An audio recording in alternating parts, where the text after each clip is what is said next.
Welcome to the program. I'm Jeff Schechtman. Ever since 1960, the campaign memoir has become almost a genre unto itself. Over the years, many of these books have actually shaped our view of politics. Theodore White's Making of the President, F. Clifton White's Suite 3505, Joe McGinnis's Selling of the President, Hunter Thompson's Fear and Loathing on the 1972 campaign, as well as Richard Ben Cramer, Timothy Krause, Rebecca Traister, and John Heilman. In each of these stories, men and even some women have competed for the presidency with the strongest of passion, with the proverbial fire in the belly. And in many cases, that ambition and their foibles have driven their personal as well as the country's narrative. As divided as we are as a nation, the one thing that seems to be unique and universally embedded within our democracy is the carnival that is the American presidential campaign. 2020 was no exception, and chronicling that campaign, or at least the Democratic side of it, is my guest, Edward-Isaac Dovere. He is a staff writer for The Atlantic and its lead political correspondent. He's covered Democratic politics for 15 years, beginning in his native New York City. He covered the Obama White House and traveled to 29 states during the 2020 election cycle. He's won numerous journalism awards and is a graduate of both Johns Hopkins and the University of Chicago. It is my pleasure to welcome Edward-Isaac Dovere here to talk about his new book, Battle for the Soul, Inside the Democrats' Campaign to Defeat Trump. Isaac, thanks so much for joining us. Jeff, thanks for having me and for that lovely introduction. To be included in that company is, I hope, something I'll try to live up to in readers' minds in this book. Well, thank you for the kind words. One of the things that we've talked about so much, almost to the point of just absurdity over the past 5-6 years, is how much Trump has changed everything and the impact of Trump and the country and politics, et cetera, et cetera. As you look back at the campaign and look at it in the context of other campaigns, other political experiences you've covered in the past, how much was the Democratic side of this campaign and all that you covered, how much was it really impacted by Trump specifically and in a kind of unique way? Well, one of the things that I set out to do with this book was to not write another Trump book. There are a lot of reporters who have spent a lot of time covering Trump, and you should read their writing if you want more Trump stuff. This is a book that's about the story that was not being paid attention to really over these years, over the 4 years of Trump as president. It starts on election night 2016. It's got these moments that have never been reported before of Obama and Biden watching Trump win and trying to process what that meant for them and what that meant for the country and for the Democratic Party, and then traces what happened with essentially two streams or three streams really, of the Democratic Party, the elected leaders who were dealing with Trump, Chuck Schumer and Nancy Pelosi, but more importantly, the two mainstreams that I trace in the book are what happened with the activists as they start to get moving in response to Trump, and then also a couple of people who are not household names, but who are incredibly important operators within the Democratic Party. So in the early chapters, I describe, for example, a dinner that happens at John Podesta's house. He'd been the campaign chairman for Hillary Clinton. He'd been the chief of staff to Bill Clinton in the White House. And he invites over fewer than a dozen people sitting there around the table, and he makes them risotto for dinner. And and they talk about what they think they need to get going quietly within the party to build this opposition to Trump. That kind of thing is happening at the same time that there is this spontaneous reaction to Trump, kind of repulsion from Trump among a lot of Democrats that most prominently emerges with the Women's March the day after Trump's inauguration. I was there in Washington covering the Women's March. I did not anticipate it being as big as it was. I don't think anybody anticipated it being as big there or in all the other locations as what happened. And one of the people I talked to for the book was Cecile Richards, who then was at Planned Parenthood and was one of the people who was helping behind the scenes involved in getting Democrats involved with rethinking what to do. And she said to me, if there had been an effort to plan the Women's March, by any organization or any group that existed already. It would have taken years and so much money. It just happened on its own. And that's all happening in response to Trump. But then the other thing that's going on in politics is that it redefines how people approach campaigns and what works as a campaign and how people can break through. I spent a lot of time, for example, covering Pete Buttigieg. I started covering him when he was running at the end of 2016, right after Trump's election, to be the Democratic National Committee chair. He was the mayor of South Bend. Nobody had ever heard of him. Everybody even thought to run for DNC chair was a ridiculous stretch. But very quickly after that, he starts getting ready to run for president. And I had the experience. I went to Kansas with him in March of 2018. And he was so unknown then, we were in Topeka, that he went to the Westboro Baptist Church, which is an extremely anti-gay organization, and very virulently so. And I have pictures of him on my phone of him walking around outside of the Westboro Baptist Church as a gay man himself, taking photos of it, just sort of amazed. But of course, nobody knew who he was. The Westboro Baptist Church didn't know who he was. A year, 13, 14 months later, we are in Concord, New Hampshire, when he had that CNN town hall that was his first real breakthrough moment in the presidential campaign, and he is being mobbed on the streets of Concord, New Hampshire. I don't know if you've been to Concord. It's a great town. It's not a place that has a lot of people walking around on it to create mobs, but that was what was happening as Buttigieg walked in. And we sat down at this coffee shop there, and I said to him, "Is this happening because of Trump? Is that what makes you possible?" And he said in his very Pete Buttigieg way, "Well, I don't think that's really all that's happening here. There's much more." He talked about the case he was making, as of course he should.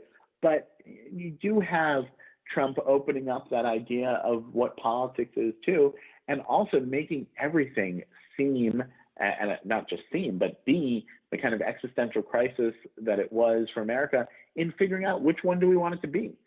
Do we want it to be the Trump way of doing things, or do we want it to be an alternative? There wasn't an ability for anybody to say these issues didn't matter, that politics didn't matter, because it was all being forced to the forefront by Trump almost every hour of every day. The other overlay to it, which you also talk about in the book, is that when we look at presidential campaigns, it's different than looking at any other campaign. It's not as fundamentally about issues or ideas, but it's a gut check experience. Talk about that.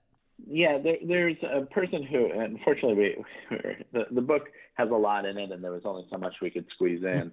And we ended up adding the last 50 pages of the book were written. My book was due on January 4th, in the initial draft of it, and there were some things that happened that week that you may know about, and so there was an extension of the book, and also gave us a little bit more time to work on it. But so there were some other things that we had to drop, and one of them was that there was someone who ran for president, I won't tell you which one, and said to me that, give me this formulation I think makes a lot of sense, which is that for every job in politics, for every campaign, voters approach it like a job application. They look at the resume, whether it's city council, governor, Senate, House, mayor, whatever it may be. They say, what have you done and how could you do this job? But for president, it's something different. It's always, how do you feel, right? And people don't think of it as that. Now, Donald Trump is maybe the best example of that, because he is the only person who has ever been elected in American history, president, who didn't have previous elected office or a big career in the military. By contrast, of course, Joe Biden is the most experienced person who's ever been president. He's the oldest person who's ever been president, and the experience is built up over that time. And you see that it wasn't people saying like, well, let's look at what Joe Biden did on the Senate Foreign Relations Committee, or right. That's not how last year's election went. It was about much deeper things that were going on. And there's a moment in the book that I cite with the great scholar Tom Hanks, known for his astute political analysis. Insights. But in this, I think he was really right. he was doing a fundraiser for Biden that happened during the week of that sort of strange, mostly virtual Democratic convention. And it was by Zoom, obviously. And Hanks, as we all know, got COVID and recovered. But he was talking then about the election. He said, with everything that's going on here, with the public health crisis, with the economic crisis, with the racial reckoning after George Floyd, with all these things happening, that it happens to be all of it in an election year.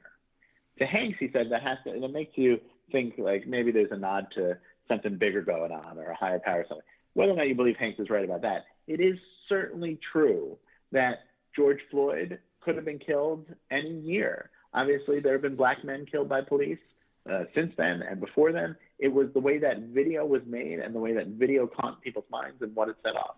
The pandemic could have hit in any year. It didn't. It hit at the beginning of a campaign year. All these things that were put in the balance, Ruth Bader Ginsburg dying 6 weeks before the election and putting that thinking, all of this, there's so much that ended up being in 2020. It was an existential year for America.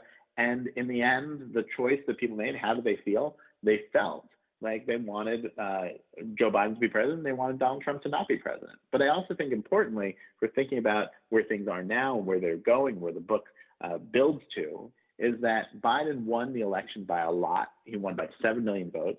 But if you switch 77,000 votes in 4 states, Donald Trump would have won the Electoral College, and he would have been constitutionally the president of the United States. I think that would have been a very difficult moment for the country. I'm not sure what that would have looked like, but it's not what happened, obviously. But it does mean that this process continues. It's not like this is a story that says like the end at the end of the book, and then you know exactly where things are at the end of it. But that's why I think this book, it tells everybody what we lived through and what that sets us up for. It tells Democrats how they got to the party that they've got now and what it means going forward. It tells Republicans what they're up against when they think about going up against this party and running against it. And this ultimately is, at least for right now, it's the Democrats who are in control. It's the Democrats who are in power in the White House, in the House, and the Senate. We'll see where that leads to next year, of course. How much of where the Democrats wound up and all that you write about in the campaign, how much of that really stems from the fact that they was such a small bench, that Obama really neglected so much of the tending to the Democratic Party? Well, this is something that I get into in the book in some detail. The easiest way maybe to think about it is by this number. There were close to 1,000 seats in state legislatures, which at the beginning of the Obama presidency were held by Democrats, but by the end of the Obama presidency were held by Republicans. That is a decimation of the party. It's not just, and obviously when he started as president, the House and the Senate were both Democratic. By the time he left, those also were majority Republican, both of them. More governors were Republican at the end of the Obama presidency than at the beginning of the Obama presidency. Part of what happened with Trump's election is that it was devastating to Democrats, but it also made them realize just how bad the situation was in a way that they might not have fully if Hillary Clinton had won. And it's another thing that spins the party into crisis. It's not just about electoral losses. One of the things that I get into in the book as well is Obama's approach to the Democratic National Committee, the official party apparatus, that as the party leader over this time, it is usually his responsibility to be involved in. And you see Joe Biden empowering the DNC under his presidency, with Jamie Harrison as now the chair. You see Donald Trump in his presidency empowering Ronald Romney McDaniel and spending a lot of time making sure that the RNC was strong. And in fact, if you look at Trump's election in 2016, it would not have happened probably if not for all the operational stuff that the RNC had gotten together and gotten right that far outpaced where the Democratic National Committee was. People around Obama refer to him as having a sort of benign neglect, is the phrase, for the DNC. He didn't really care about that. He was focused on other things that he wanted to do as president. He didn't see party politics as being of much interest or much use to him.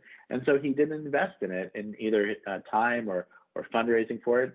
And it was also left as a mess by the time that he was done being president. You talk a lot in the book, obviously, about the Obama-Biden relationship, but one of the things that's so powerful, and it speaks to this whole broader idea of the kind of president we get at any particular time, is this notion of how both of them, and it goes back to this whole gut check idea, how both of them communicated, that Biden was so effective one-on-one, and fortunately, because of the pandemic, for him, never had to really do rally after rally after rally. And that Obama was exactly the opposite in so many ways, that he wasn't as effective in terms of a pure retail politician, but could be intimate with a crowd of 10,000 people. Yeah, there's a moment that I report on in the book of Biden flying around on Air Force Two, so when he's still vice president and Obama's president, and he says, sort of in a loving way, but a mystified way, he says about Obama, I've never seen somebody who's better at talking to 10,000 people than to one, right? and as I put in the book, Obama's view of Biden was essentially the reverse of that, right? That Obama thought, Biden is great and personable, and have deep conversations with him, and such a great retail politician in that way. But he's not a guy who can hold a rally and get people, get thousands of people there and get them to be electrified and cheering from the way that Obama could. One of the people that I spoke to for the book was Jen Psaki, who was the communications director for Obama at the end of his time as president, and now, of course, is Biden's press secretary. I spoke to her last summer before she knew she'd get the Biden job, but she knew both of them very well. And she said to me that Obama always underestimated Biden's strengths because they were such the opposite of his own. That being said, when Obama is thinking about getting rid of Trump as president, which is a very high priority for him, obviously, he looks at Biden and he says at one point, I'm rusty when I get out there and campaign. God knows how rusty Joe is. That ends up being the title chapter for one of the chapters of the book. And that skepticism that Obama had of whether was Biden too old, was he having too much trouble connecting with people, was he going to be able to do it, that carries through. I trace it all the way until the end of the election. And Obama's reaction, as reported in the book, to Biden winning is, I guess it really worked. Not like, I always knew this would be the case, but sort of a surprise on a certain level. Did Biden think he could win? Biden always, once he got into the race, was very confident that he could win. And that confidence stayed with him almost always, even when things were going poorly for him. There is a moment come in fourth in Iowa when he is about to come in fifth in New Hampshire that I report on the book, that it was his campaign knew that New Hampshire would be such a disaster for them that they decided to pull him out and send him to South Carolina for a rally that night. So while all the other candidates are in New Hampshire at their parties, and I went to a couple of different candidates events that night in New Hampshire, Biden is already in South Carolina.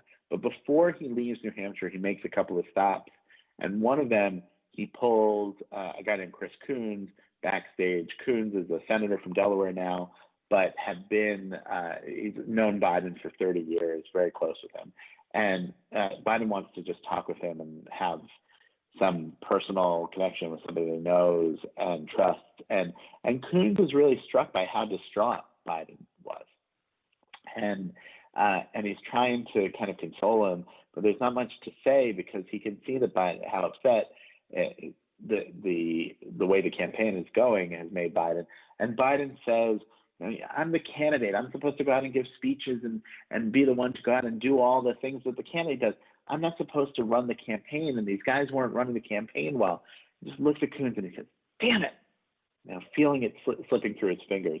And that it's there that you see the confidence eroding for Biden. When he, a couple of days after that, in between New Hampshire and South Carolina is the Nevada caucuses, and he comes in a distant second to Bernie Sanders. But it's enough of a second place finish that it makes people think like, okay, maybe he could try to come back, especially because the party overall There are a lot of people who are getting very worried that Bernie Sanders is going to be the nominee and don't want him to be the nominee, even though, of course, there were a lot of people who did want Sanders to be the nominee. And that pushback ends up benefiting Biden. But as he is being told that he's going to come in second in the Nevada caucus, he has to be talked into it by his aides to see that this is actually a good thing. And he says, like, second, a distant second, he's telling me that that's supposed to be good. Say, yes, it's going to work out. We can do something with this. And he's skeptical.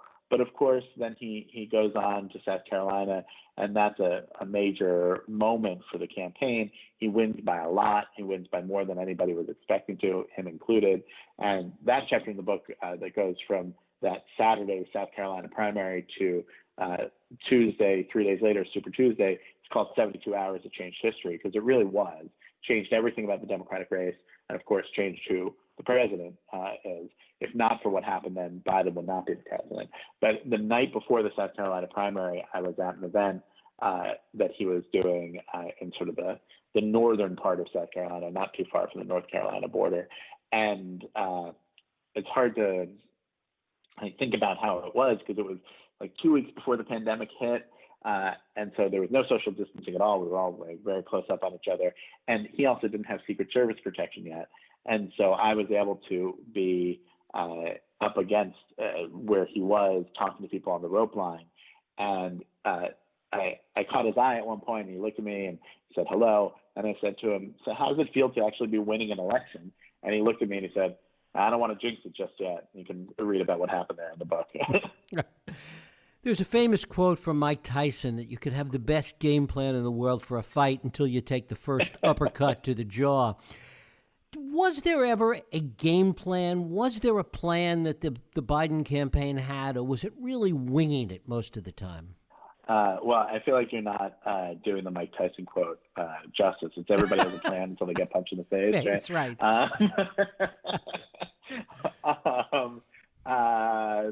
Another great scholar of politics. Right, exactly.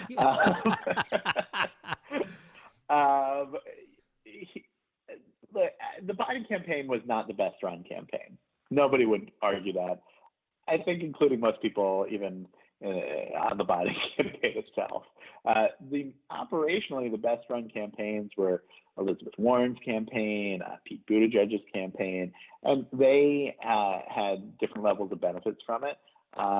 But Warren was far and away the most organized operationally, and she came nowhere near the nomination in the end. And of course, Biden came in fourth in Iowa. She came in third in Iowa. Biden came in fifth in New Hampshire. She came in fourth in New Hampshire. So that doesn't always do it. But there are things that I report on in the book that I think were important to get at. People understand how these campaigns really work and how there's stuff to them that's happening that you don't always see. So, for example, after that famous primary debate between Harris and Biden, or a lot of other candidates, but that moment where Harris attacked Biden over busing, one of the things that happens there is that the Biden campaign is in a tailspin. Another thing that happens there is that there are a couple of aides on the Biden campaign who set out in a very deliberate way. They get Kamala Harris's own record on all sorts of issues. They do research on what the busing laws were, and they start feeding it to reporters, pushing on reporters, calling them constantly, and actually feeding them questions to ask, pushing, ask Harris this, ask him, until finally the question gets put to Harris, what her position on busing is, and she fumbles it entirely.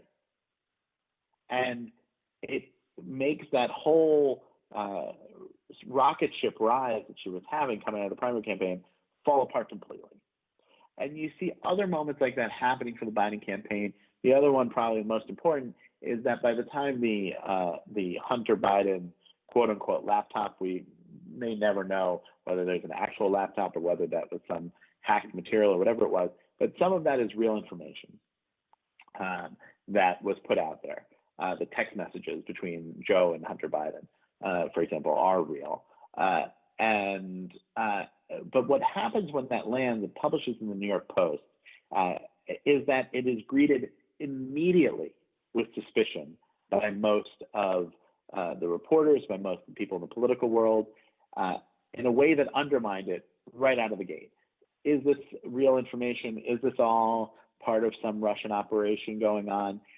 And part of the way that that happened was that the Biden campaign had spent a lot of time over the year in 2020 talking to reporters, talking to other people about what they were seeing with the Russian operations and what might be coming, sort of laying the groundwork so that when finally something came, it didn't just land out of nothing. And it was very different from what happened, I can tell you, from covering the 2016 campaign, when there were the various hacks, including the WikiLeaks Podesta emails, where that was not treated as being under suspicion at all. Whereas the Hunter laptop situation was very much suspect, and pretty much nobody ran with what was there other than the New York Post. And finally, we're just about out of time. Was covering this campaign any fun compared to other campaigns? There's sometimes a sense of carnival, as I said in the introduction, a sense of fun covering presidential campaigns. This one didn't feel that way. I mean, I enjoy my job, and so it was fun to be out and seeing this play out.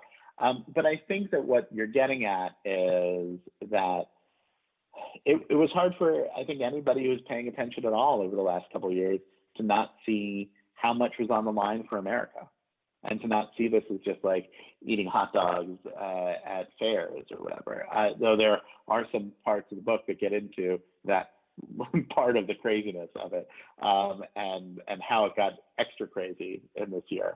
So I was at the Iowa State Fair, for example. I had a lot of different fried foods at the Iowa State Fair with a lot of different candidates. I'd recommend the fried peanut butter and jelly. But to go through this campaign, it was about seeing what America was going to be and what America was sorting itself out on these super important issues in so many ways. And so many things that will continue to define this country, that have redefined the kind of presidency that Biden has, the kind of president that he is. There is no question. You look at who Biden was. When I pick up his story in 2015, briefly, and then into 2016, and when I show the roots of his presidential campaign in 2018 into 2019, he is not the candidate by the end of the election that he was at the beginning, and his presidency is not at all the kind of presidency that he thought he would have. A lot of that, of course, is because of the pandemic and everything brought in by it. But in the interview that the book ends with Biden that I did at the beginning of February with him, it was his first interview as president. He'd been president for just about 2 weeks. And during it, he points out to me the portrait of Franklin Roosevelt that he has in the prime spot in the Oval Office. It's over the fireplace in the Oval Office. And people said to me, well, whose portrait do you think he might have had there otherwise, if not for all of this, with the pandemic and the economic crisis and the racial crisis? And I said, I don't know, but I feel like maybe it would have been like Harry Truman, and not seeing himself as this in this position to do as much as he can do now, potentially, with all the things that are swinging back and forth. When I was talking to him, and I remark on this in the book, that he is aware, he knows that his presidency is a function of, in part, of Barack Obama, of being elevated to be his vice president, of having then the connection with black voters that powered him through the primary. He is aware that his presidency is, of course, a function in part of Donald Trump, of being powered through the primary by people who were, many of them, turning to Biden, thinking, whatever else is going on, I think Biden has got the best chance to beat Trump, and so I'm going to go with him. And then, of course, beating Trump and having that a lot of the reaction to Trump power him through the general election. But he is determined to not let that now be his only place in history. His presidency, that was originally seen as sort of like a reset, giving time for everybody to just calm down, get things back on track, is now seen as more, in Biden's eyes, as a transformative presidency. It's a time where he can do a lot of things that will really set the direction for what America is and what American politics is for years and decades going forward. Edward-Isaac Dovere. The book is Battle for the Soul, Inside the Democrats' Campaign to Defeat Trump. Isaac, I thank you so much for spending time with us. Thanks for having me. I really appreciate it, and I hope everybody enjoys the book as much as you did. Thank you.